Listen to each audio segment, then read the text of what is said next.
What I've got here is an International LT625, and we want the back of the taillights to look like this. And currently they do not. Well, one of them does because I've replaced it, but I'll show you how to do that. A lot of times they'll look like this. This isn't the best design. Water gets up in there if they get loose at all, and they get really nasty, and you want to replace the light as well. So the parts you will need, I wrote down here, the body connector right there, it's 1161375C2, and the wire or terminal seal or plug is the 589391C1, and the wire terminal is 2033816C1, and the tail light itself is 6107016C93.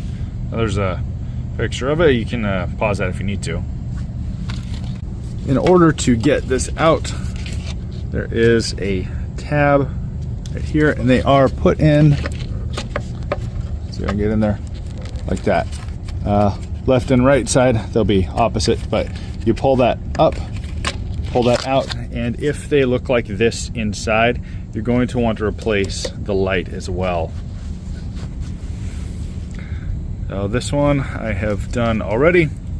Most of these, they only have 4 wires, but you want to pay attention to which wires you have and or in what order. And this plug right here, you can just pull out of the old one and put in the new one, so you don't have to order one of those. So if you're just doing one side, you're only going to need 4 of the plugs and 4 of the terminals, but you will need the body connector unless you really feel like cleaning the old one out. What I did is I actually just cut each one of them and then put the new one on there. I have a hard time getting these out, and then they're always mangled, and the inside of this is always gross, so I just replace that body connector itself. And this part you don't have to order. You can generally just pry this off.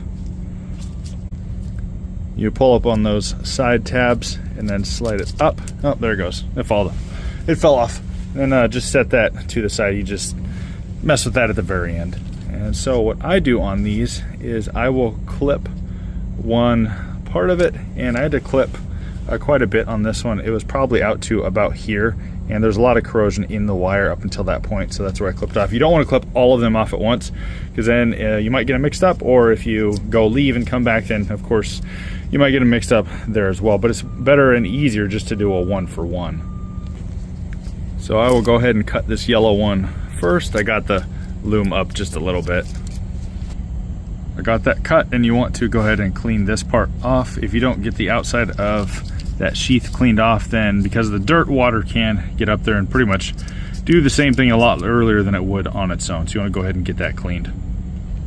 And I did a bad job at it. Anyway, so you go ahead and get one of these and you slide it on there.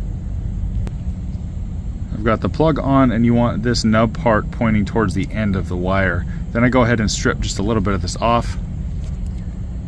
And the amount you want stripped off is to about there, right where that wire is, if I can get that to focus. There we go. And that's about to fall. There we go. So right there, just enough so that you can get it to that front part here. Sorry, it's really small. It's kind of hard to show. So right there, you don't want it going all the way to the front there, because that will hamper this being pushed down when you go at the end to put this into the light itself. Got that cut, and it looks like crap, but it'll work. There is a little bit of corrosion in there, but I can get this replaced later when it comes back. This one has to go on the road very soon, so I got to get this done. But you get the nub up to the front part right there, right at the edge of the sheath like that, and then you go ahead and get the terminal on this. And this is more or less how you want it to look. You want this back part wrapped around that plug, and then the electrical wire going up inside just a little bit. And like I said, it's not the best view, but just trying to explain how to do this. And I don't have the actual exact tool to crimp this, but I have something that most people would have. So what I do is I crimp these first, crimp them in and then down, and then I do the same with the rear here. And what I use is actually just this. I just crimp it in the center, And then we call it good as long as it holds. There are special tools to do this. I don't happen to have those. So this is just what I use. And I can't really show it. I got to use 2 hands. So again, I will crimp those 2 smaller ones. And once those are good and tight, I will do that rear one. So there are those front ones down. What you don't want is you don't want them pointing out. You want them in and down. There's that rear one crimped down. You ideally want that in a more or less of a circle. This isn't perfect, but it'll hold just fine. Then you get the body connector and you note which one was cut off, which was this rear one here. As you can see, it's cut off. And so you want the same orientation right here, and we're going to get it in that side.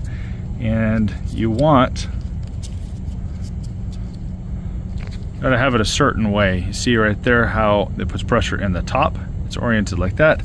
So this one is oriented the same way. There's a comparison. So you want that top point, the pressure point, to point up, or at least the same way down or up on both of them. You want them the same way, basically, is what I'm saying. And so you go ahead and get this one into that on that side on the new one, and you will hear a click. If done properly, it will seat just like that. I didn't tape the click because it was hard to do with 2 hands. But you don't want to do a tug test at this point. What you want to do, I forgot to mention, is do the tug test before you put it in. And you don't want to tug really hard. Just give it just a little bit and see if it pops out. And if it does, then you want to redo that. And if not, then you're good to go. Get it in there and snap it in. So you do the rest you do the same for the rest of these.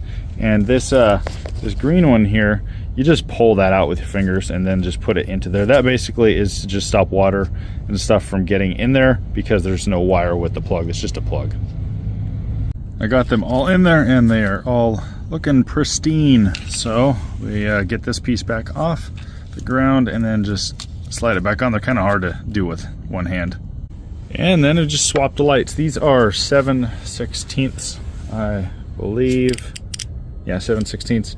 And there are 3 points on the back. It's easier to just show you here than swap it around. So that right there, and imagine the back of that. So there's 3 7/16. You get those off, put the new light on, and then you just pop that new side of the harness that you built right in there. I hope this helped somebody. Thank you for watching. Again, there are the part numbers if you need them, and be sure to, if you take this down, to zip tie it back up.